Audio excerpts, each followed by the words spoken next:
Hello, good evening, and a warm welcome to you. It has been a century, that's what it feels like. Welcome back to the Competitive Speed series. My name is Rosbreath, aka Rob, and I'm happy to announce that I will once again be one of the commentators for this series. Now, usually I'd be here in the commentators box with Byron Hill. Unfortunately, he couldn't be present and with us tonight, and therefore I am on my own, and that also allows me to have a little look at whether this thing works. It does. Hi, everybody, and good to see you and myself as well.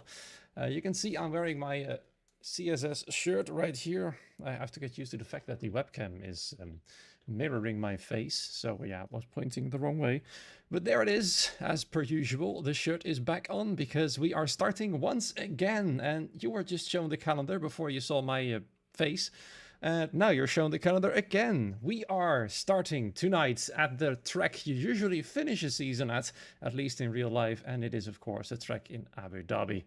And it's promising to be a very good one indeed. We've had the qualifying night a few weeks ago in Spain. 10 teams have qualified for this season, and they are as follows. You can see them right here in the beautiful lineup graphic shown on Twitter as well.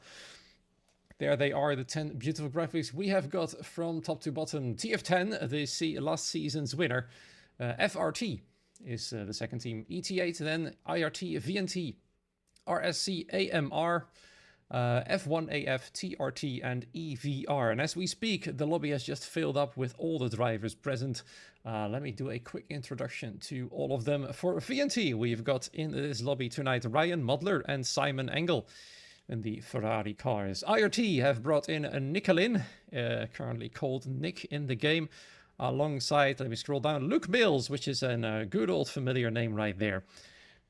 Luke Mills and Nicolin in the McLaren car. Then for EVR, we have got James Watts, and I hope I'm pronouncing this correctly. Let me quickly make sure I got the full name because the game isn't showing them. James Watts and Sander de Kloes in the Haas car. Then next up for ET8, we've got Jonas Orpel alongside Joel Lindstrom. Then for F1AF, we've got the Aston Martin cars. The ET8 drives, by the way, are in the RB cars.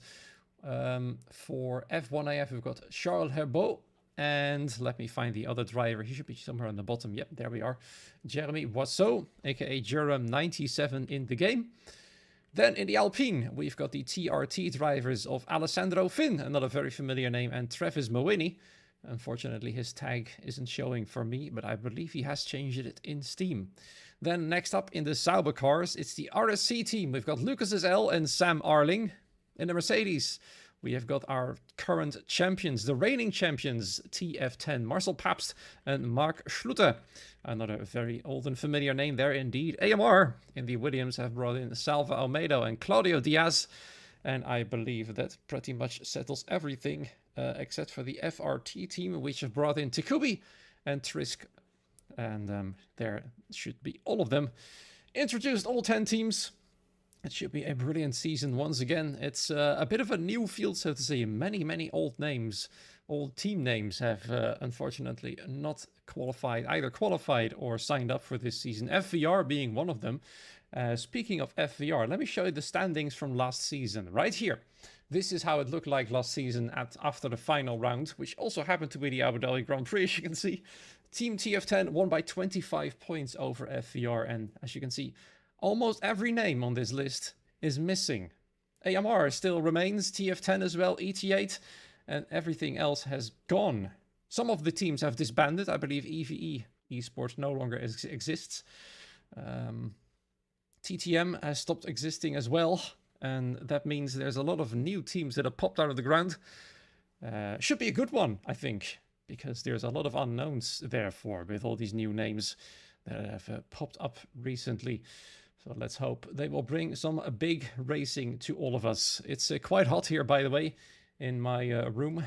You can't see it on cam, but I'm sweating a little bit already, despite it not having started yet. They've just given the green light to ready up. It seems like a lot of drivers have missed that memo.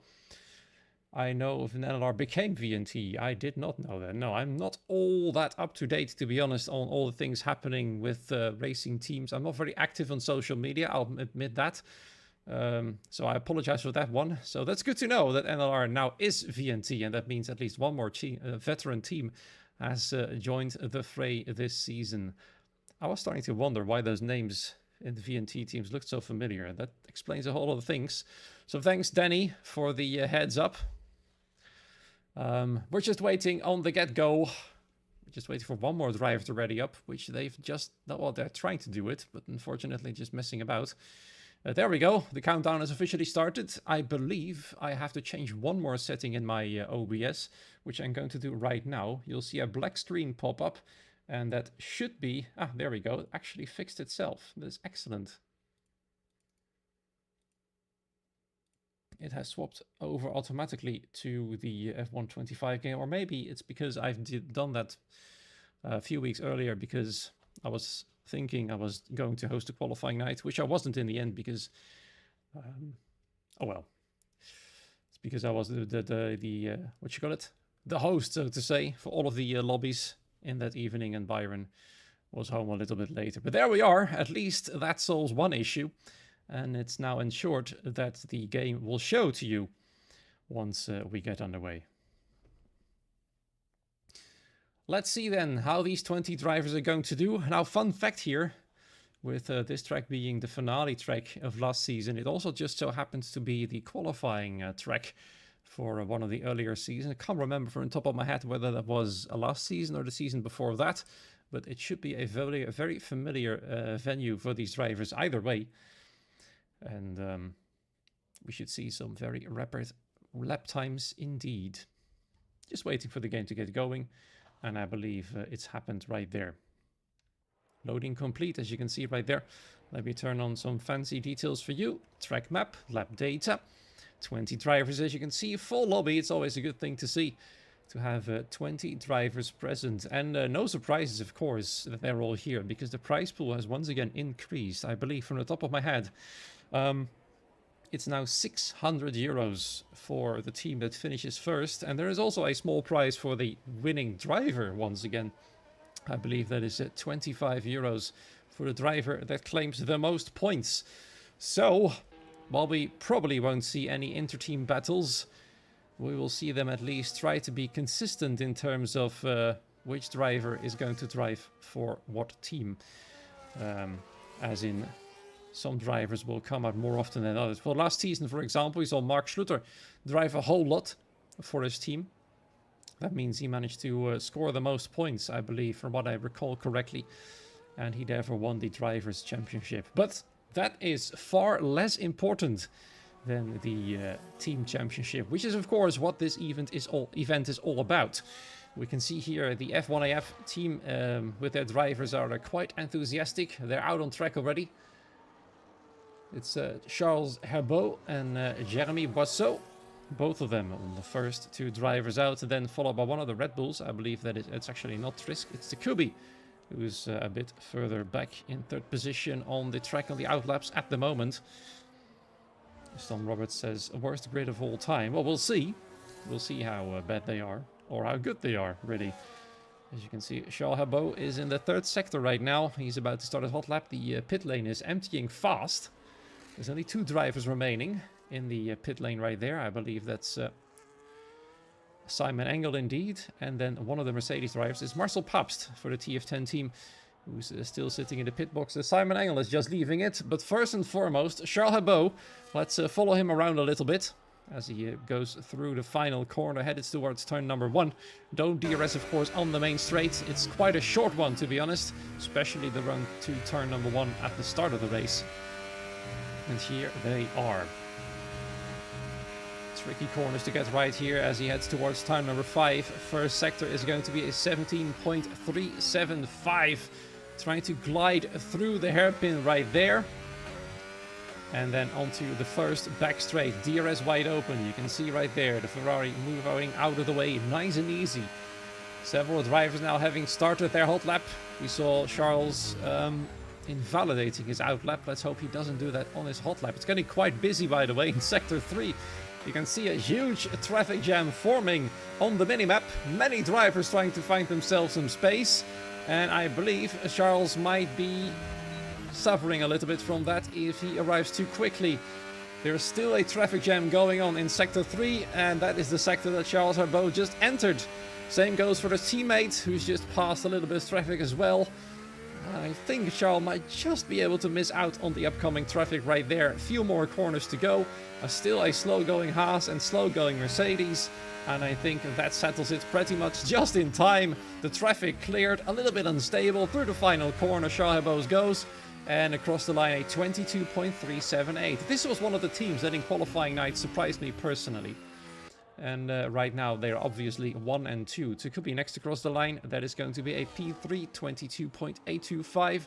Many other drivers now crossing the line. Alessandro Finn being one of them, smashing the lap time of Jeremy Boisseau as he goes into 22.0. But many other drivers going even quicker than that. One of them being Salva Almeida. He's gone into a moment of 21.790.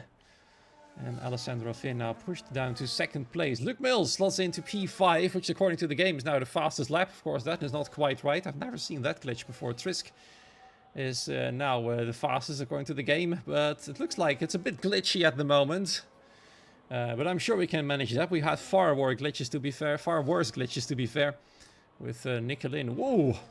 And a lot of understeer through the final corner. 22.0 though. Still P3. That's quite good. Ryan Wadler going even faster than Salvo Almeida, the NLR driver, aka VNT, which is this nowadays, with a 21.771. It's 19 milliseconds quicker than Salvo Almeida was in his Williams.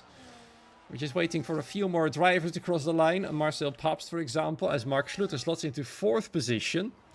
Which is not too bad. They are the reigning champions. They want to make a statement. They've done so already in a qualifying night where they were very, very strong. I believe actually the strongest team.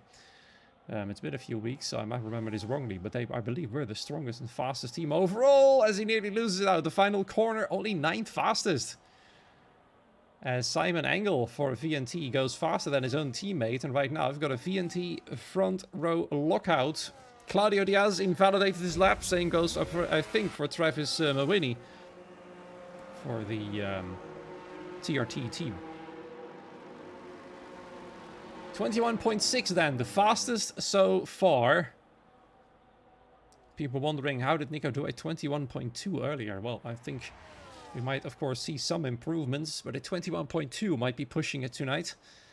A track evolution is going to be a thing, but that will be well, a very big 4/10 of an improvement, maybe even more than that. So 21.6 right now is the best you'll get. Oh, as he destroys the track at the meantime. Simon Engel has destroyed the DRS sign. Now, frankly, of course, that's not a big problem. The brake boards would be a bigger issue when you break those. Fortunately, that didn't happen. Let's see, I see a sour driver. It's just across the line. It's indeed Sam Arling for RSC. The slowest of the lot at the moment by quite the margin. It's 1.5 seconds away from provisional pole.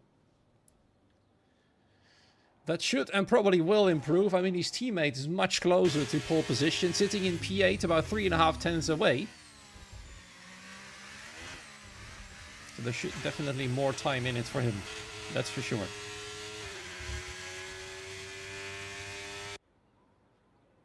So far then, VNT on pole position. Question is, can they keep that position? Will we see TF10 improve? Right now only 5th and 10th, which is a little out of the ordinary for them, I'd say, compared to last season and their qualifying night as well. But I believe we stated during qualifying night that that particular session is not really something to go off. We had VRM, for example, last season, who were one of the quickest teams in qualifying night, but they could barely scrape a top 6 or top 7 even during the season itself. So, yeah, that's just saying a whole lot, isn't it? One lap pace isn't everything. These drivers, of course, will realize that. And they, of course, will know what their race pace is going to be. Some drivers have brilliant one-lap pace, and then the race pace not so much, and vice versa. I myself fall in the latter category. I do not have great qualifying pace, but my race pace is a whole lot better.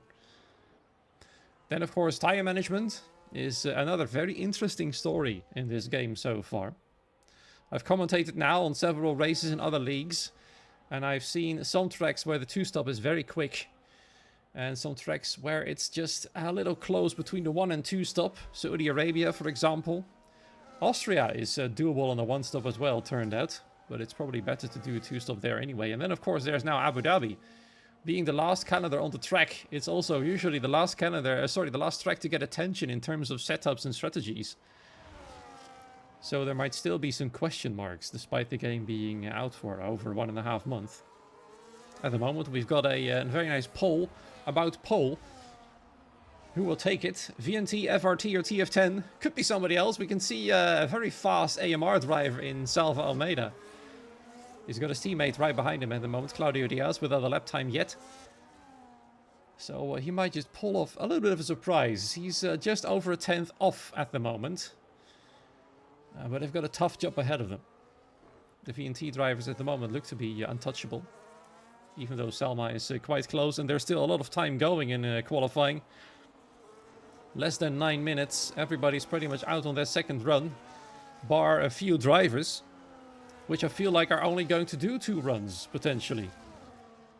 Maybe some drivers are going to save a set of soft tires for the race. Also noticed a lot of drivers now picking the harder tire allocation for the weekend. Because that will give them an extra set of hard tires instead of an extra set of mediums. Very, very interesting, actually. Several drivers now started their hot laps. I believe Jeremy Boisseau actually improved his lap time indeed to a P7. Well ahead of his teammate. And about 3.5 tenths away from provisional pole position. They were quick in qualifying night and they look to be quite decently quick here in the first qualifying session of the new season. Once again, it should be a very good one indeed. Let's actually follow one of the VNT drivers in Simon Engel. I'd like to follow around because he's currently the provisional pole sitter. We're of course watching the timesheet as well to see who's going to improve and who is going to be beaten by the other drivers. One of the RB cars moving out of the way. That's either Jonas Orpel or Joel Lindström for ET8. See there now Takubi posting a 21.940, slotting into P7, splitting the ET8 cars. Several other drivers now crossing the line. I believe was Travis Mawini. Yes, he was 1 millisecond slower than Takubi, now into P8 as well. Joel Lindström now pushed down to 9th. Marcel Papst about to start his hot lap. And his teammate, Mark Schluter, as well. As Simon Engel is about to finish Sector 2. Almost 2 tenths quicker than his own lap time already. That should be an absolute smasher if he keeps this up. On the McLaren's next across the line. That is Nicolin. 21.8 up to P5. Salva Almeida now splits the VNT cars, but he's barely improving. It's not even a 10th of a second. Claudio Diaz there. Look at that AMR. Well, now, Claudio Diaz fastest of the lot, but I believe Ryan Mottler indeed is going to smash it, and so is Simon Engel, I'm sure. Yes, indeed, but he's lost a little bit of time in the final sector. It's still good enough, though, to lock out the front row once again. But I feel like AMR are definitely going to be a team to watch out for, because they are now occupying the entire second row, and they have not been taken into the pole for pole. In fact, FRT is a quote-unquote distant 5th. And TF10 is nowhere near the front at the moment. Mark Schluter, of course, both of them are still having to improve. They are currently on their way. Speaking of which, Marcel Papst next across the line for this team. One of the Alpines there moving out of the way nicely as Marcel goes too wide, invalidates the lap. That is going to remain P15 then. So all hope now for the team, the championship, the reigning champions, is now Mark Schluter as he comes around the final corner. What's it going to be? Is he going to get anywhere closer to the front? Yes, he does. P5. But he's still behind both VNT and both AMR cars. This is going to be interesting. It looks like TF10 might have found some new challengers. Of course, last season the only challengers they had were the FER drivers. They are not participating this season. In fact, I have seen them in very little team events so far, at least from what I've seen. As I said, I'm not very into social media, so I might have missed out on what they're doing at the moment. But as it stands, not participating here. And they will not be able to challenge the TF10 team again. And therefore, the Mercedes drivers will have some new challenges coming up. Everybody coming back in, including Joel Lindstrom, nearly smashes into the pit wall. Don't want to do that. Damage is on, don't forget. Oh, we've got somebody else who smashed into a wall, looks like. Lucas is driving around without a front wing. Sam Arding has definitely improved by almost a second. That's a lot better, but he's still more than 7 tenths away from pole position. Almost 7.5 tenths, in fact. Looks like RSC might be a team that's going to be struggling this season. EVR as well. They are pretty much at the back of the field. With Sander Recluse and James Watts. James Watts now in last place and quite a way off pole position. Nearly 1.5 seconds slower at the moment. Not something you want to see. Well, with the top 10 scoring points, that might mean a trouble. Or actually the top 15, I believe, scoring points. I've seen so many point scoring systems, I might be messing a few up. But I think it's the top 15 for this team event, if I remember correctly. But please correct me if I'm wrong. I think that is right. Let me close the poll so I can see the chat. There we go. Hello, Ruben. Welcome to this session. The first race of the season. The first qualifying, in fact. As Sam Arding is going to be back in the pit box very soon. I believe he's out of fuel because he's getting yellow flags wherever he drives.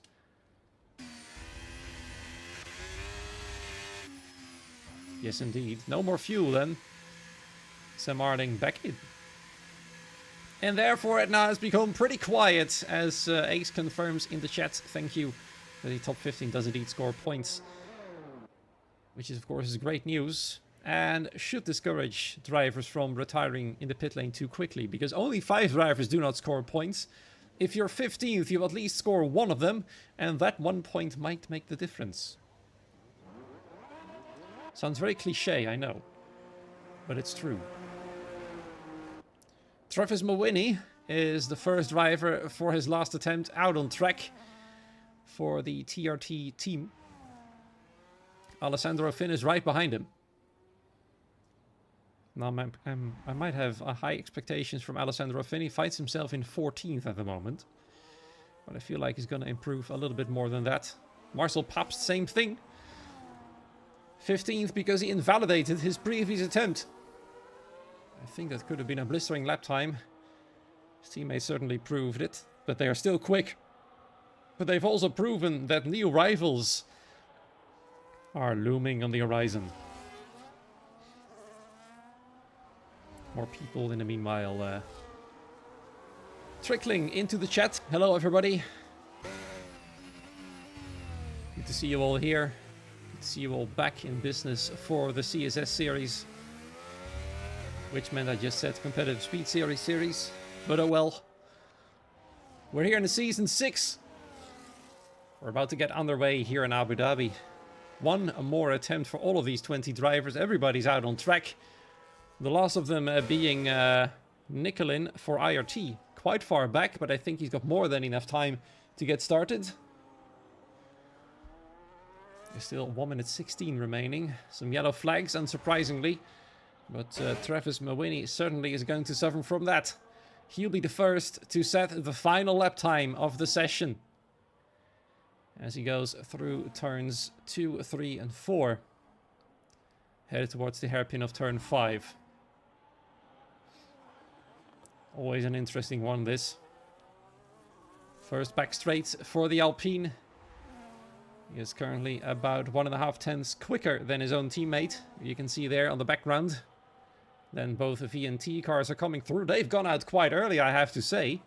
So the nail biting will be on them. They'll have to wait what the rest does. But I feel like they're quite confident at the moment. AMR is still waiting to get a proper grid slot, so to say. A proper qualifying place. Look at how slow they're all going. In the meantime, there's some cars approaching fast, but I believe everybody will be away in time. This might put Nicolin in a spot of bother. Time is running out. He's had to slow down to make sure. Look at that, 10 seconds. He's pushing it very close, but he makes it in time. Everybody crosses the line in time to get a hot lap going. And that means now we're starting to wait for those who finish their lap times. The first of them being Travis Mawini. What's he going to do? He improves to P6. That's going to be the best he's going to manage for now. What his teammate is going to do, Alessandro Finn, goes to P5, even faster than him. Strong result then for TRT at the very least. Right there, Ryan Mottler improving faster, and Simon Engel as well. Now they are the team to beat. Next up, one of the Mercedes drivers. I'm trying to find them for you. It's Mark Schluter next across the line. The reigning champions. Their first driver is about to finish it. We can see some cars going slow. One of the Haas drivers is all going slow. One of the Williamses as well. That's bad news for AMR, but Mark Schluter manages only P5. I think that's a little disappointing for the TF10 team. James Watt stays in last place, but at least improves a little bit more. You can see there Joel Lindstrom improving to P11. It's going to be difficult to follow. One of the drives. Oh, Salvo Almeida is way too wide. Doesn't improve. AMR stays 3 and 4 though for the time being. Is Trisk then going to pull off a little bit of a miracle? Takumi can only manage P12. One of the Aston Martins next across it, that I believe was Jeremy. It goes to P14. Trisk then goes P3. Goes right in between the VNT and AMR drivers. Nicolin splits the AMR drivers with a blisteringly fast P5. But I think it's safe to say, as probably most of you predicted in the poll as well, VNT have smashed it. They have locked out the front row. AMR, well, they've got somebody in between themselves, but they're still very close together. But VNT, though, dominating the session, as you can see right here, with Simon Engel on pole position, Ryan Mottler in second place, Trisk then home in P3, Claudio Diaz in P4, Nicol in P5, Salvo Almeida's P6, Mark Schluter only 7th.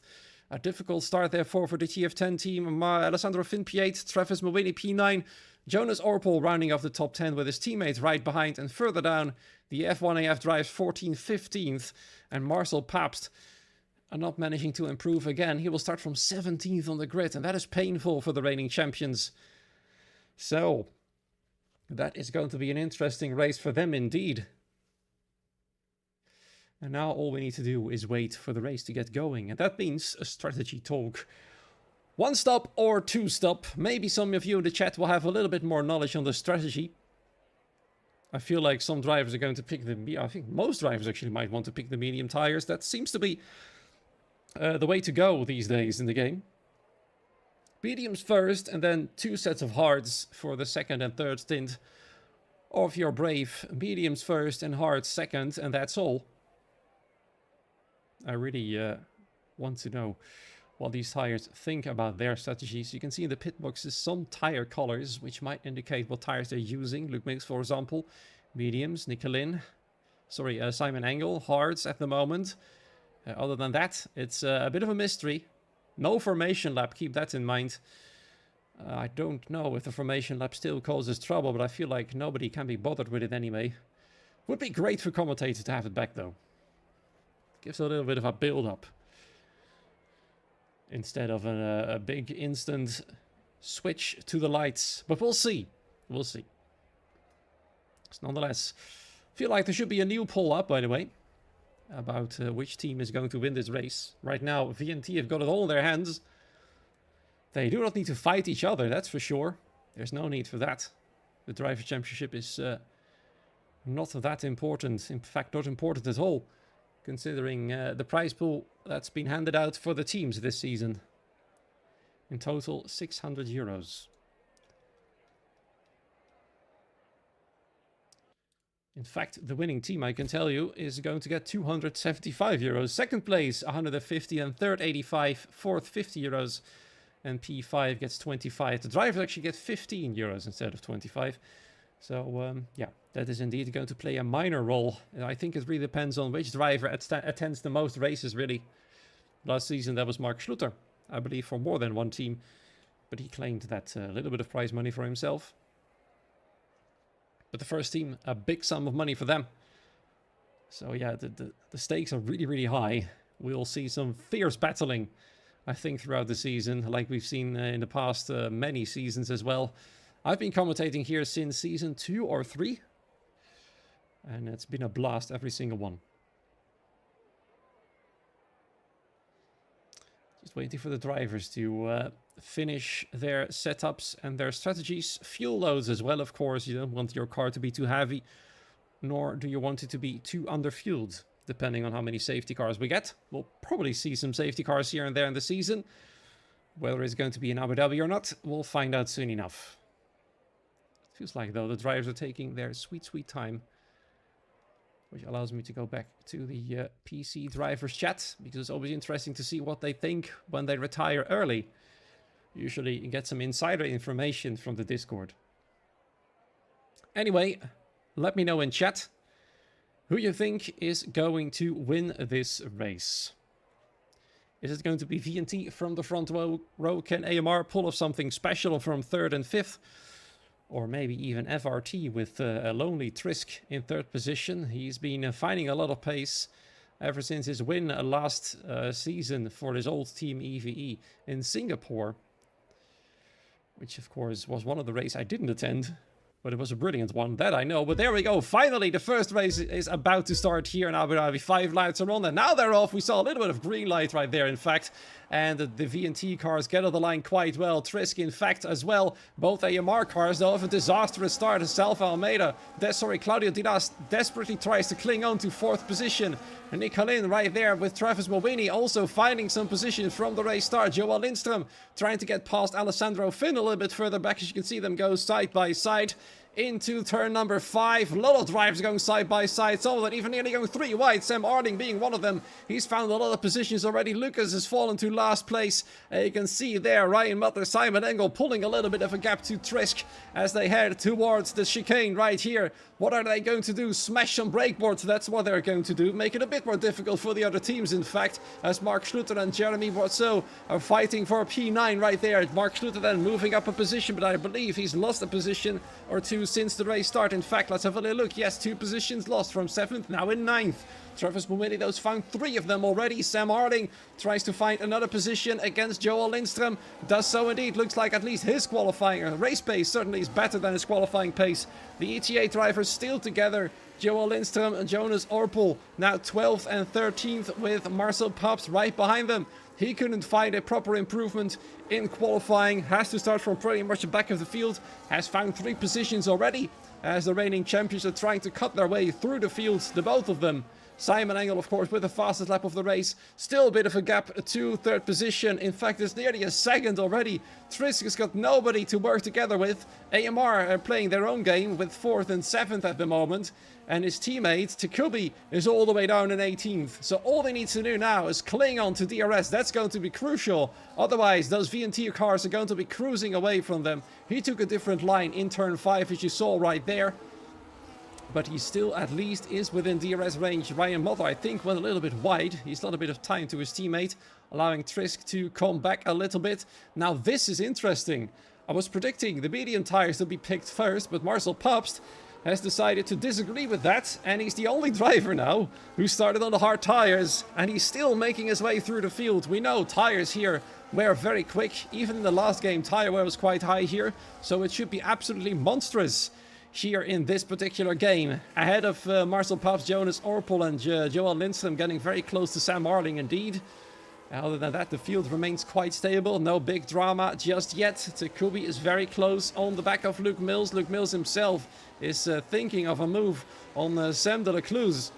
But Sam, of course, keeping the door closed. He knows that Luke Mills will not find a way past in this sector, which is a little bit too tricky to overtake in anyway. Now Trisk with the fastest lap of the race. He's closing in a little bit more. But I feel like both VNT cars are not running a whole lot of downforce. They're very fast on the straights, it appears. And that's why they are running away a little bit. At least that's what I've noted so far. Might be wrong. Claudio Diaz and Salva Almeida. They've got 2 cars in between themselves. I feel like they would love to be back together. Nicolin split them in qualifying. Travis Mowini decided to split them even more. But you can see right there, Salva Almeida wants to get past, and he does so quite easily. Travis Mowini, is he going to try and defend the outside? No, he doesn't. And in fact, now both Tier T cars are together as well. Salva Almeida now has to deal with Nicolin in P5. The IRT team have got 1 driver there. The other driver's out of the points at the moment. Simon Engel, Ryan Butler swapping positions. That's how the teamwork goes in these kind of events. That's the way they will try to break DRS from Trisk in 3rd place. Yellow flag, first yellow flag of the session goes to Sam de la Cluse. Maybe had a bit of a come together. It looks like Luke Mills has fallen behind as well. They might have collided. They were fighting, of course, at the start of this lap. Bad news then for Luke. You know, has to start all over again. James Watts, now the last driver in the long DRS train. Salva Almeida trying to hang on to Nicolin. The gap, though, has been getting a little bit bigger with every lap.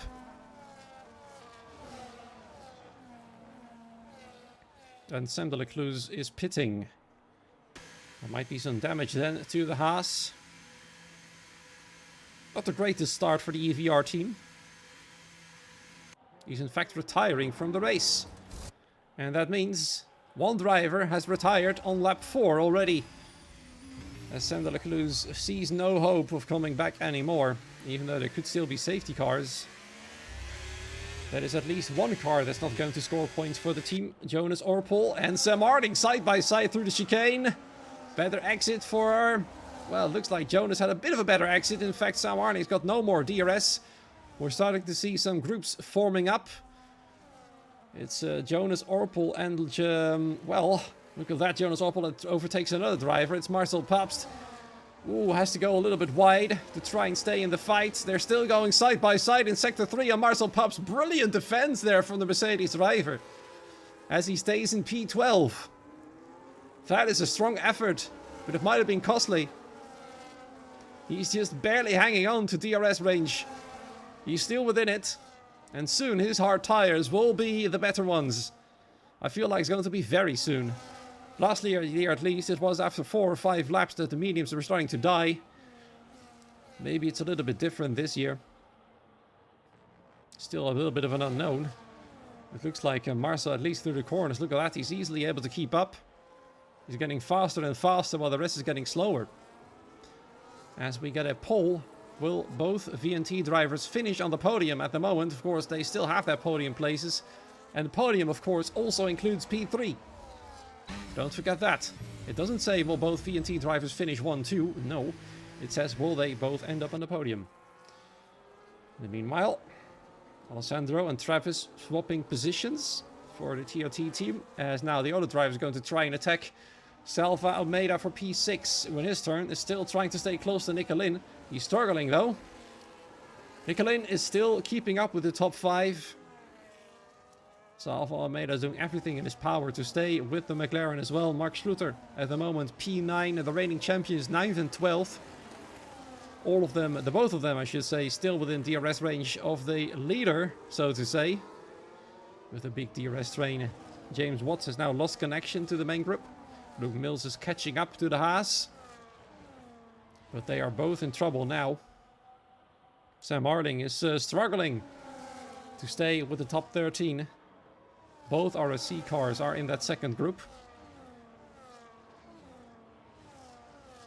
F1AF in the meanwhile, one of them is in the top 10, the other is currently P15.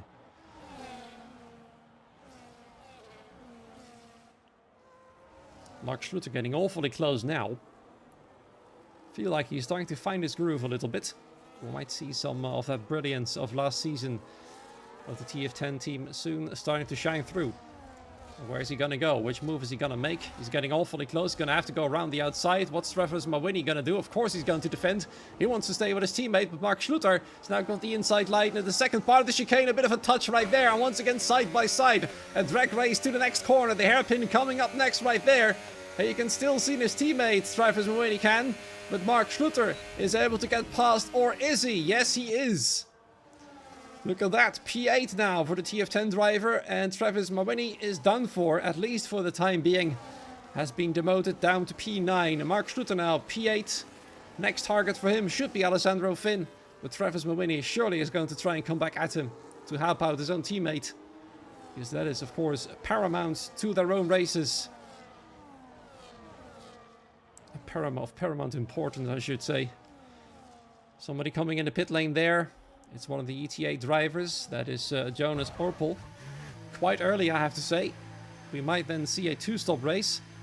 At least he's going to try and attempt the undercut. I feel like a set of hard tires is going to be the next option for him, and it is. Fresh hards on the ET8 car.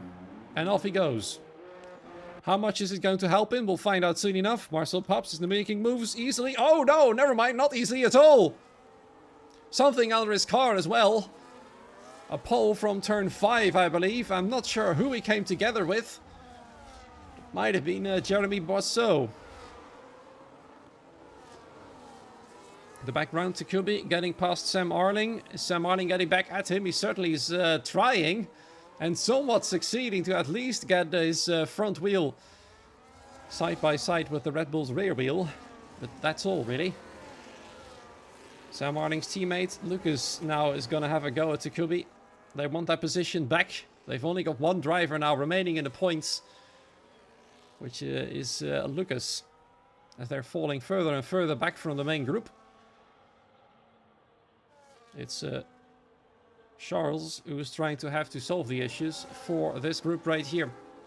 The gap 2.1 seconds, not ideal. The front of the field carries on. ET8 driver number 2 comes in. Looks like ET8 have got a bit of a different strategy to compare to the rest, at the very least. Same goes for Sam Arling. Coming in for a set of hards as well, most likely. I'd be surprised if we see driver with 2 sets of mediums in this race. It seems like 2 sets of hards is the way to go in this game. Sam Arling, what's he switching to? No, actually, never mind. Sam Arling has decided to go with 2 sets of mediums. And off he goes. Interesting. Very interesting.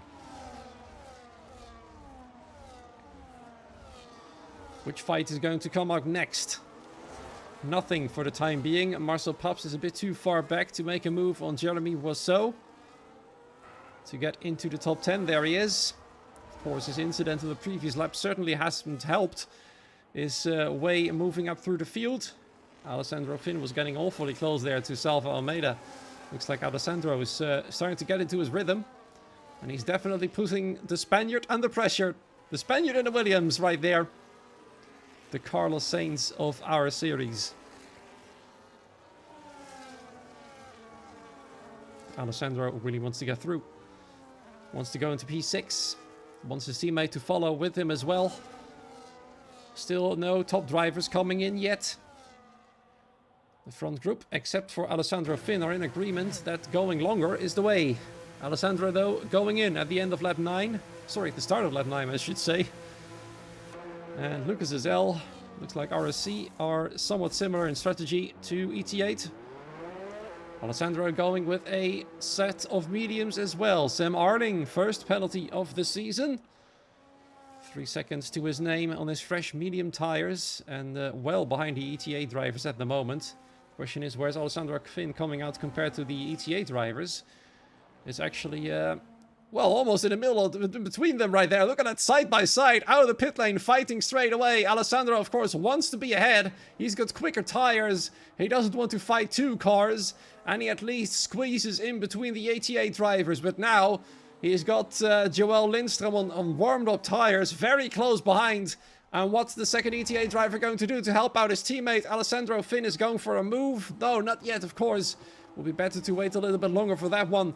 Through turn 6 and 7 they go. Once again, Alessandro Finn with another opportunity. The tires are getting more and more up to temperature. The mediums, of course, last shorter than the hards. Jonas Arpol knows this. And doesn't do a whole lot to defend, unsurprisingly. And Alessandro now, at least he isn't alone. And they can work together to fight to the front of the field. Alessandro is in P6. And that means the ET8 drivers are definitely making their moves up the field. Travis Mulwini, of course, has been given the instructions to pit as well. I feel like he's chosen the same set of tires to go for this second stint. He hasn't, no. The TRT drivers go with alternate strategies as Travis Mulwini moves onto the hards. Very interesting.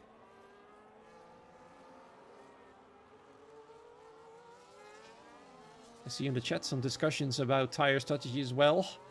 Tire offset is certainly going to be huge. That's a fact already. You can already see several teams having different ideas on which tires are best in the second stint. As Marcel Paps is making his way Actually, it was Mark Schluter passing Salvo Almeida there, sorry. And Marcel Paps might be next in line. His hard tires should still be somewhat fine. All of those cars ahead of him should have pretty much dead mediums. We can see there Claudio Diaz no longer able to keep within DRS range, or just barely, I should say. Through Sector 3 at least, he's a little bit faster, and Trisk is really knocking on Simon Engel's door right there. Simon Engel, in fact, is slowing down a whole lot for some reason. Might this be because the race leader is pitting? No, it's not because of that. It's actually because Simon himself is pitting. Holding up Trisk through Sector 3 might have helped their team massively. You might think, how is that a fair strategy? It perfectly is. It's just how these team events work. And I think Simon Engel brilliantly played the team game to help out Ryan Mutler, so Trisk couldn't get within DRS range. Now the gap is 1.8 seconds. Simon Engel coming out on fresh hearts. Same goes for Salva Almeida.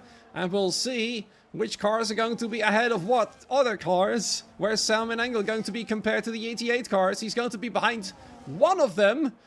Again, the ETA cars find themselves being split by somebody coming out of the pit lane. This time it being Simon Engel on the fresh hards.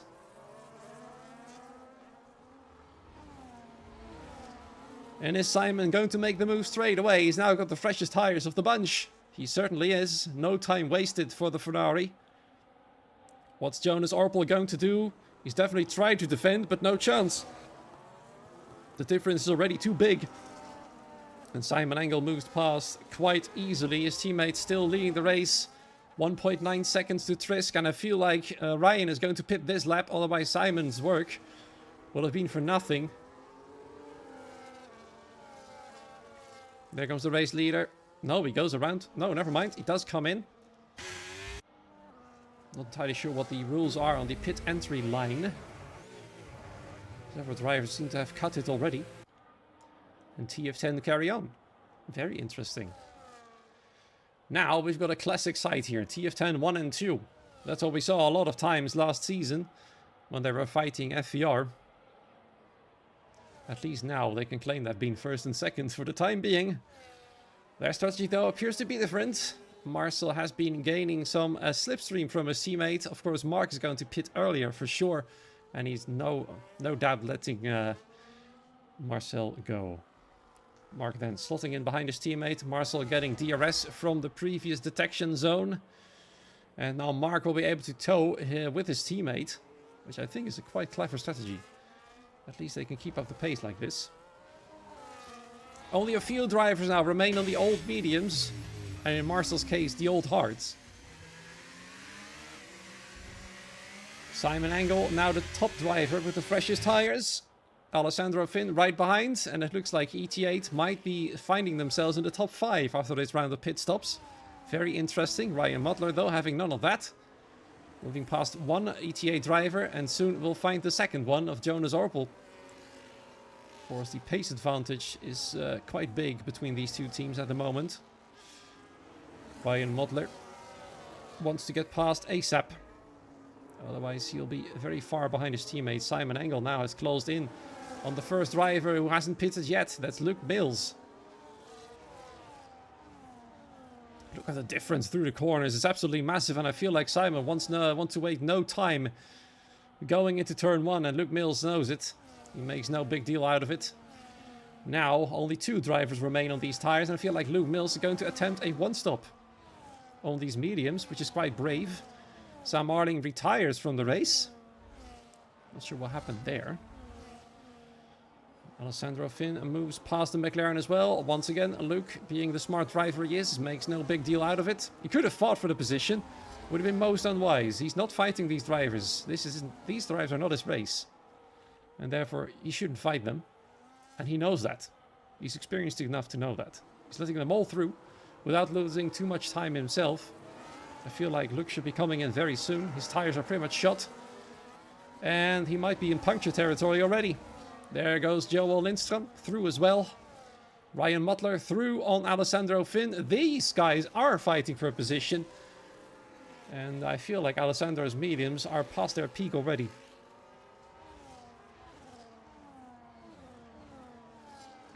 But after this round of pit stop, at the very least, Alessandro, Jonas and Joel find themselves in a whole better position, to be fair.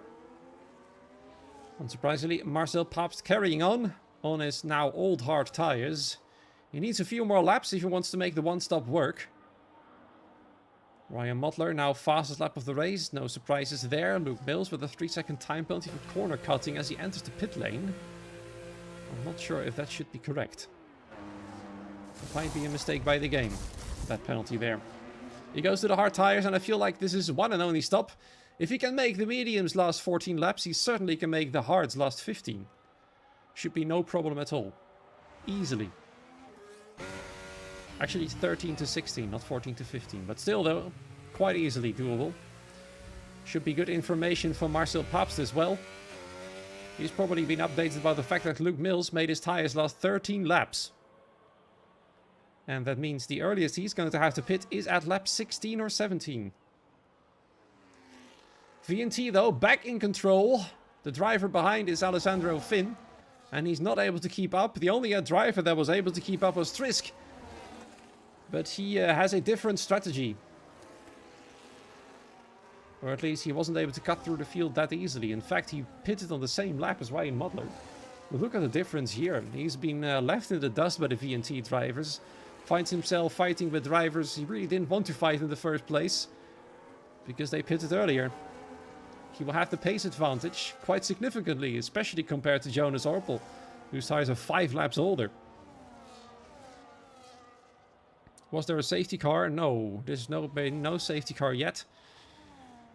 But I feel like some drivers think it's a 2-stop. Some of them do not. One of them is Luke Mills. He's going for a 1-stop, definitely. I feel like those who are currently on 2, 3 or 4 lap old tires are thinking the same thing. They just wanted to go for an undercut on the 1-stop strategy. But maybe I'm completely wrong. Maybe they just want to go for a short middle stint. I feel like some drivers might want to try the 1-stop. Luke Mills, I feel like, is definitely going to try it.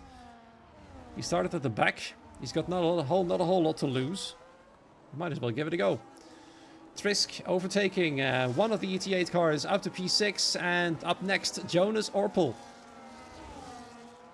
Should be no problem either. Looks like quite easy dealings for the Dutchman as he moves up into P4.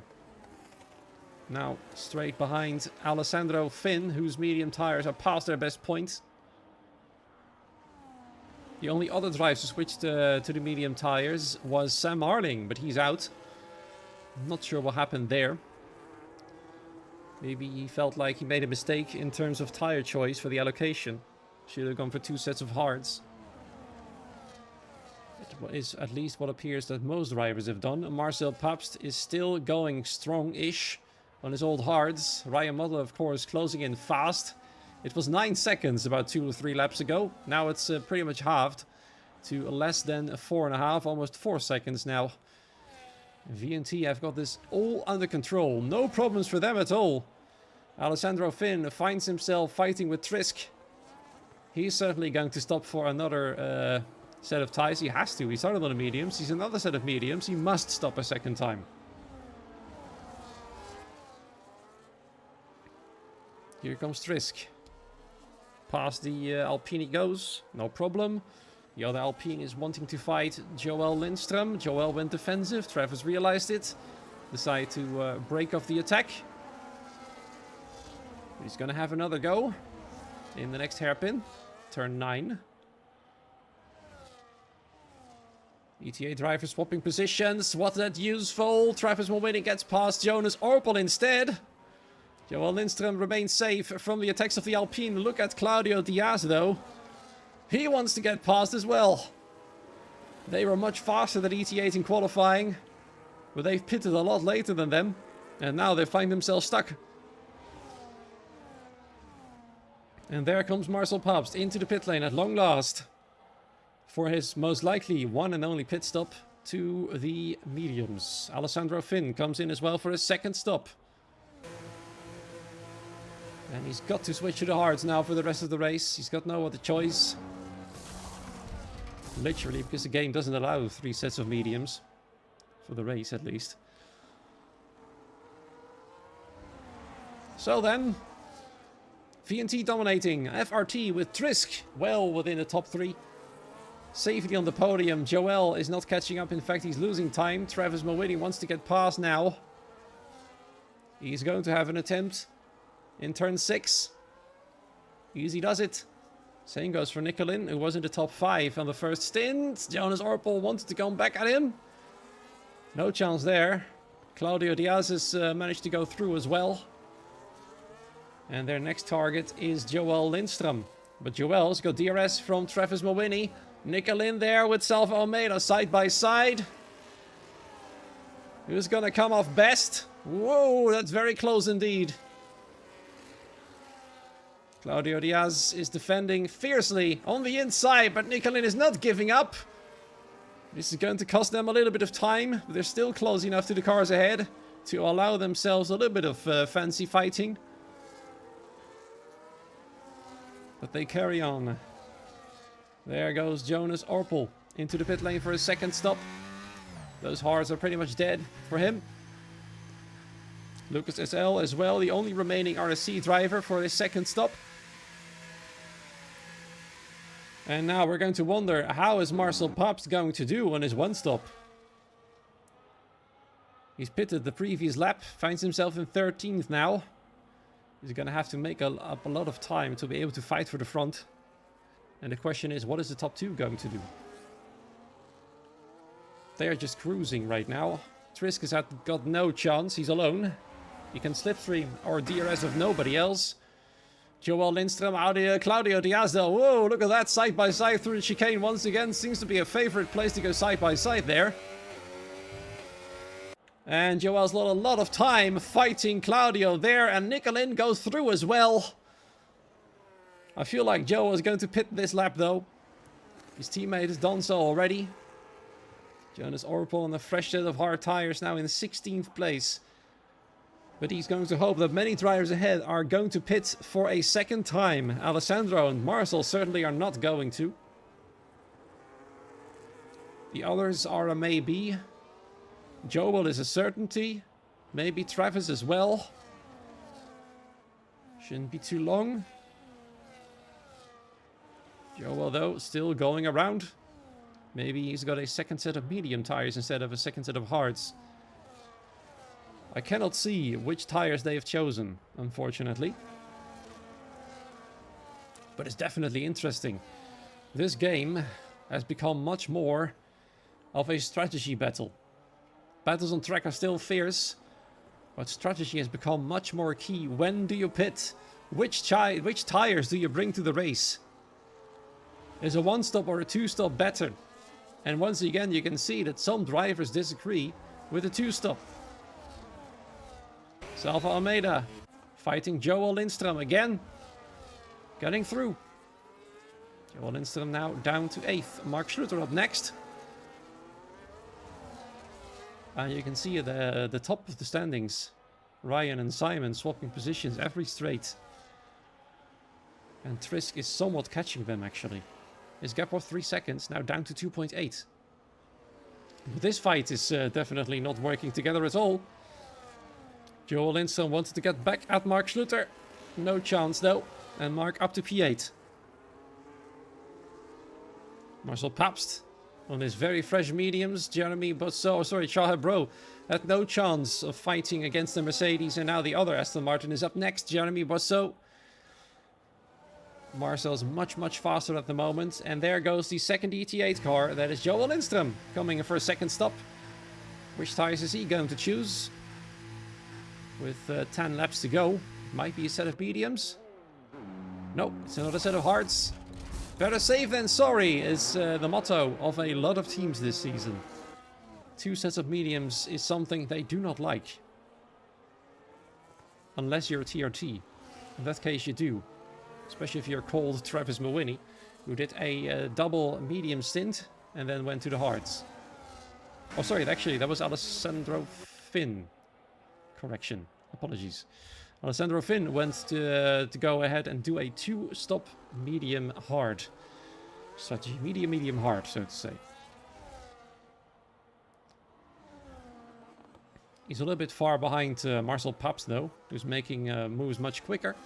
Claudio Diaz once again on Travis Mobini. Nicolin, is he going to go for it here in Sector 3? Is going to be tricky. The inside, perhaps? No. The tire difference, only 2 laps, but Travis is struggling. Is he going to come in then at this lap? That's the question. Is he going to go for a fresh set of tires? Yes, he is. Just like his teammate, a 2-stop strategy for the TRT team. ET8 have agreed on a 2-stop as well. Now we're going to ask ourselves, what are the other teams thinking? VNT cooking, yes they are. As long as they don't cook their tires, they should be fine. Nicolin leading a group of 3 drivers. De himself, Salva Almeida, and Mark Schluter. What's their idea of strategies in the AMR team? Who've been so fast in qualifying, but in race pace, there's a big difference between them and VNT. Takubi is seeing 2 drivers approaching fast from behind, Marcel Paps being one of them. And Jeremy Boisseau knows that Marcel has much fresher tires, but he wants to make the fight as difficult as possible! Oh my goodness me, what on earth was that? That's a safety car straight away, and I've got no clue whether that was on purpose or not. Marcel just veered to the right. Crashed Jeremy Boisseau out. And that's the first safety car of the season. Marcel Papst, I do not know what you did there or why you did it. And no surprises, of course. All at the top of the field are now getting a 3-second pit stop. First degree murder, people say in the chat. I'm a little speechless there. Of course, it's a little bit difficult to give a verdict based on our perspective. Maybe Mark or Marcel didn't appreciate the move of Jeremy trying to go defensive, but that's perfectly legal. Maybe Jeremy did something dirty earlier on, which we missed. But either way, you shouldn't take revenge. It doesn't usually end well in terms of penalties. And what's more interesting is still is that Charles Habros decided to go for the soft tires. Those will die very quick. I mean, the mediums fall off after 4 laps. The softs will at least last only half of that, I'm sure. A very interesting strategy then. Marcel Papst having lost out due to a double stack at Mercedes. No surprises there. He's now again behind an F1 AF driver. Nothing being said in the Discord yet, though. We'll see what the statement of Marcel is going to be once the race is over. I'm almost sure that F1 AF wants to have an investigation on the matter. Whether or not Marcel maybe lost control because of a lack of grip, or did he steer to the right on purpose? Either way, the first drama has happened at long last. It's taken quite a while, to be fair. There's always drama in team events because the stakes are so high in terms of prize money and stuff. At least the drama hasn't affected the race leaders. The VNT, Ryan Mottler, Simon Engel, having no trouble whatsoever, but they do now see Trisk being back at them. He was slowly closing the gap by about a 10th or so per lap, which wouldn't have been enough, but it was still quite impressive to see him doing it all on his own. So FRT will be delighted with Trisk. Takubi has now moved up to P10 as well, on fresh mediums. The question is, which strategy has been the wise choice? I feel like this strategy certainly is not going to work. James Watts has thought the same idea, going on fresh softs. He's going slow through the corners. Now he's pretty much coming to a standstill at the start-finish line. Not sure why. I think he's delaying the safety car's end. Not sure if that's allowed or not. I feel like you should close up as soon as you can. He's certainly going unusually slow on the main straight. It might be the only chance, though, for EVR to score some points tonight. And those points are only 2 positions away. Marcel Pabst holds the last points-paying position. And EVR have got only 1 driver remaining. So maybe this is just a bit of a desperate attempt to get forwards as fast as they can. And then defend as fiery as they can with their lives. That's going to be difficult, but they still... James Watts has a penalty too.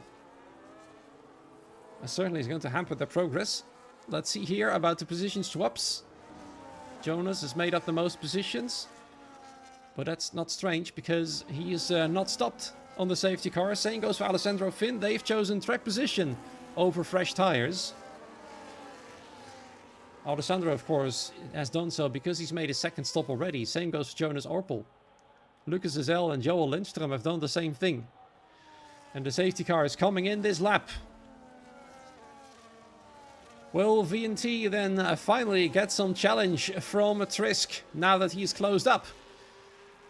And we might actually see Simon Engel holding up Trisk again to allow Ryan Mottler to get away. But that might risk his own 2nd position. What are they going to do this time round? Are they going to stick together? Or try to claim 1st place?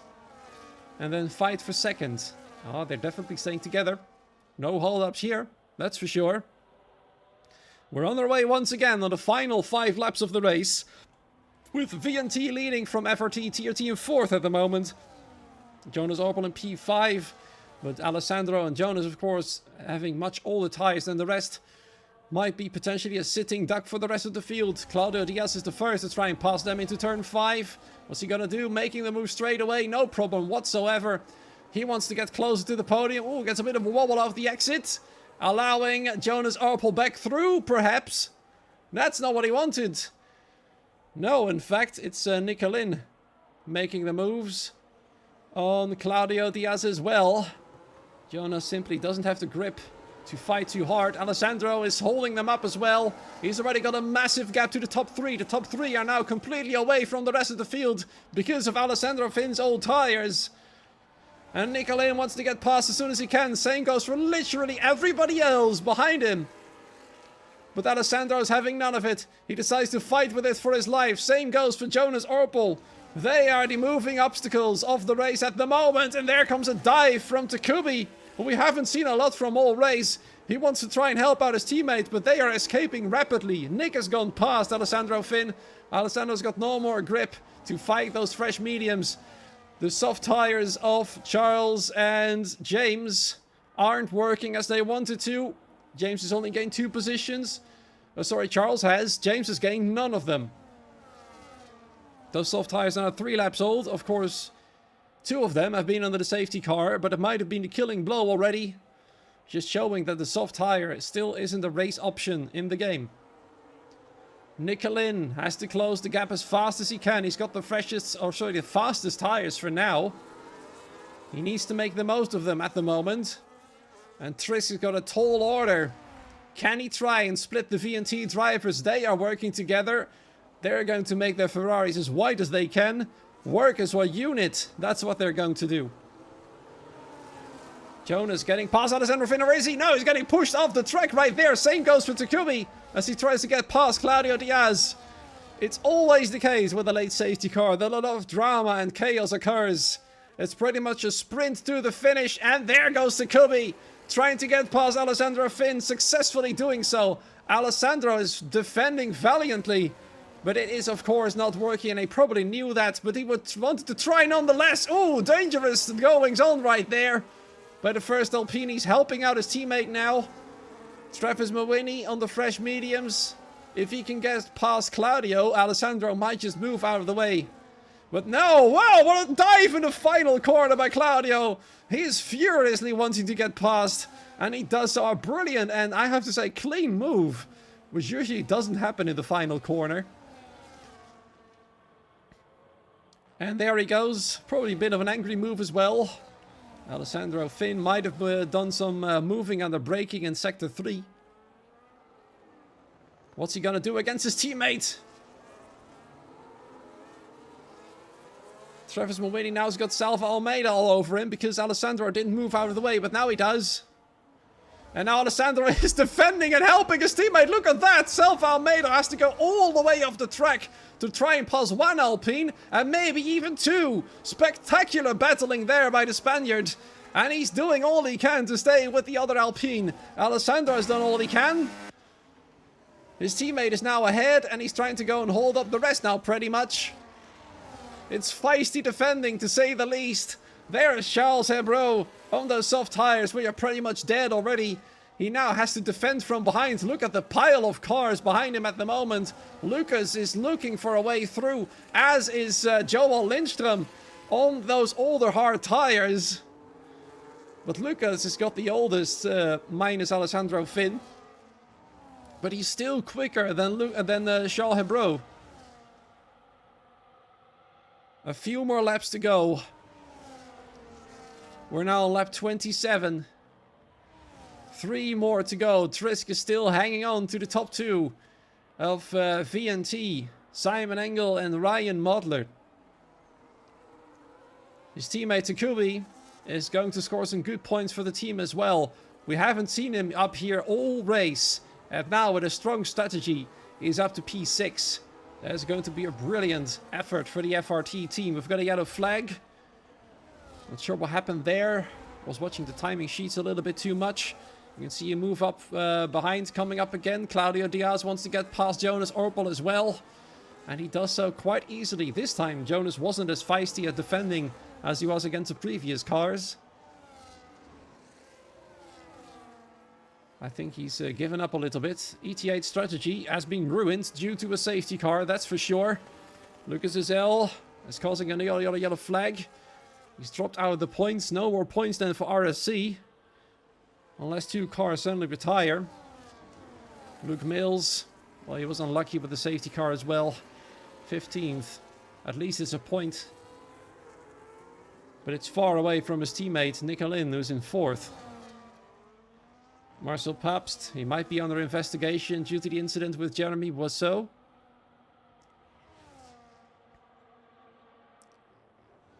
He wants to get past Joel Lindström, who's got older tires than he does. Charles Hebreau, as well, is having trouble keeping up with Alessandro Finn. Actually, he's trying to close the gap to Alessandro Finn, I should say. Alessandro himself is struggling hard. At the moment, I'd say just a little bit harder than Charles is. At the front of the field, in the meanwhile, Trisk is not able to stay close enough to make a move. Simon Engel and Ryan Modler are controlling him. Whoa, wheel spin out the corner, pushing as hard as they can. Because they can. They've got this free pit stop so they can push those tires until the end. Nicolin certainly can't. His mediums might just drop off. Mark Schluter is coming in fast. Takubi there is fighting Claudio Diaz now for P6. Whoa! Nearly taking himself out of the race by going defensive against the Williams. He's letting him through now. Well, he's got 1 more lap to get it done. And Claudio is out of DRS range, so Takubi should just patiently wait behind. Oh, we've got an incident. It's Charles. It's Charles. What's happened? Trying to find him. Is there damage? No, there isn't. As he spun out himself, he certainly was in a whole slew of cars.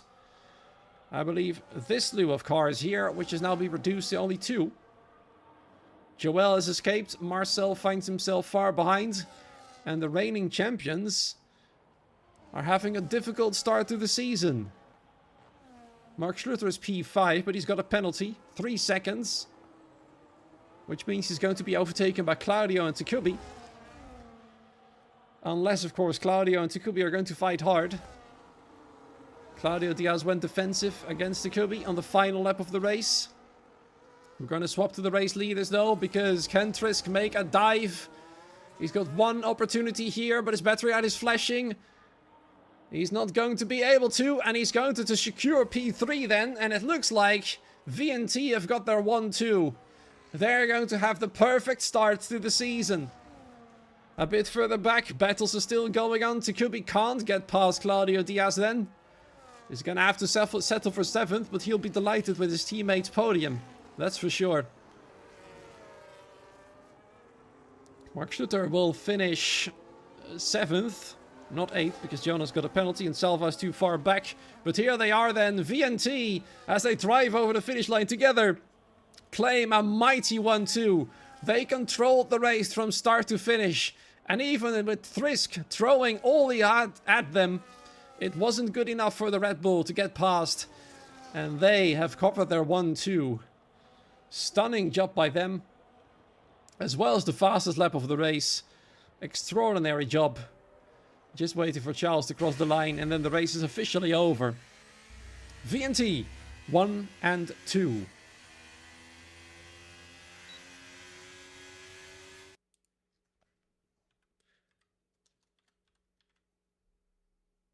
Let's see if I can tag them and hope they will give us a bit of insight on this race.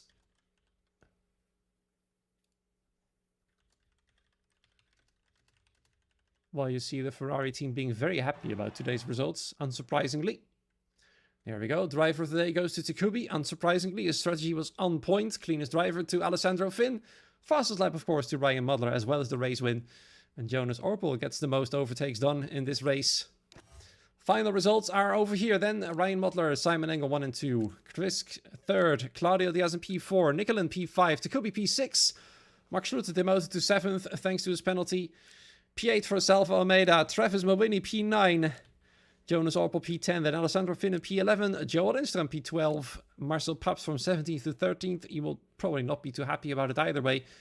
A not so great start for the TF10 team. 14th for Luke Mills, P15, Lucas right there. James in P16, just out of the points, with Charles Abro spinning out on the final few laps to finish just out of the points. And that means there's only one team not scoring points tonight. 2 actually, EVR and F1AF remain pointless, with RSC just on the brink of them with 1 whole point.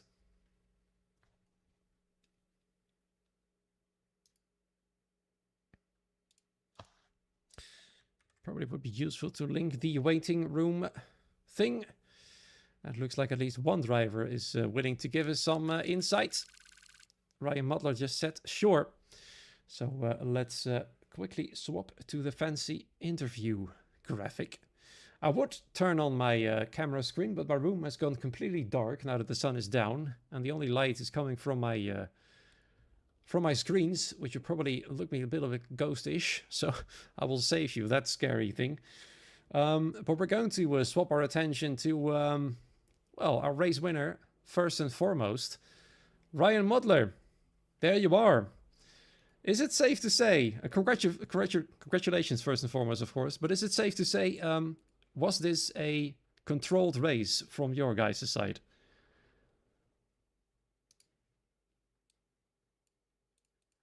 I think the race as a whole, I mean, you guys had it under control. You were 1 and 2 the whole time. Oh, just hold on. Sorry, people can't hear you apparently. I'm gonna fix that real quick. Apologies about that. There we go. A little bit of a test. 1, 2. Test, 1, 2. Yes, excellent. Now we can hear you. Sorry about that. Once again, the question, about the control. Please take us through your race. Yeah, so basically the controlling already started in lap 1, where we just saved the tires to make sure that we always had the best tires. Then we just opted for the undercut. Simon created a gap to P3, so I can easily overcut. This just worked out beautifully. After that, we saved the hard tires, and then obviously the safety car came out. So we went to another set of hards, and then we finally pushed a little bit more in this race, which was the first time basically. But yeah, everything was under control from start to finish.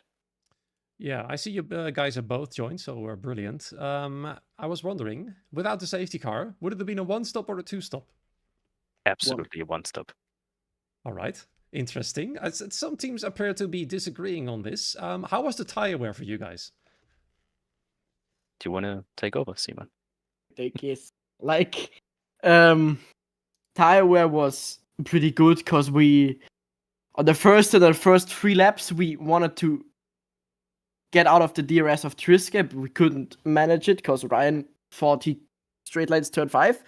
And but then we were just chilling until lap 10, 11. What happened there with the pit stop, with the lifting a bit. Then I got the undercut. Ryan just pitted, and then we were saving tires. Like when he got into my DRS again, we just started to save tires to have, if no safety comes, the best tires at the end. Triske behind on P3 was quite much pushing, like we saw it, and even if he would have catched up into our DRS, I think his tires would be so much more on the percentage that he couldn't overtake us, because overtaking is quite hard in this game with having the same pace. So we had everything under control. So Yeah, I was about to ask, was Trisk ever going to be a threat? But I think the answer is a no then.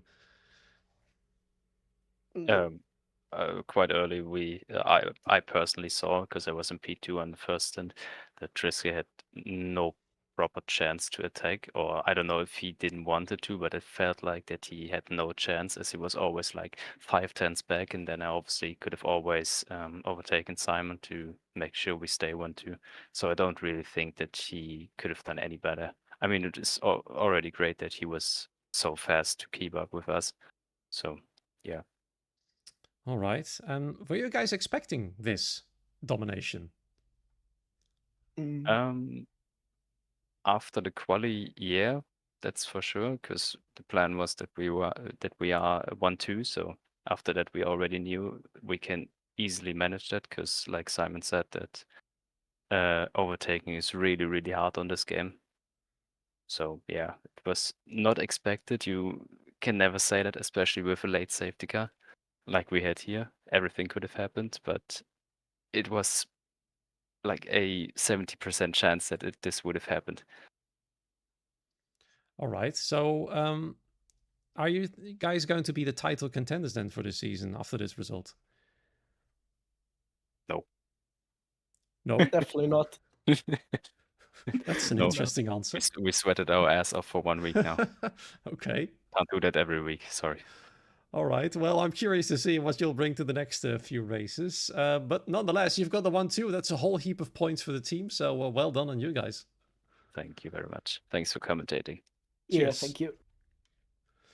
All right, then we're going to hear from the man, the only man who was able to stay with the top two, the VNT drivers. That is my fellow Dutchman, Tristan Trisk, in the game, of course.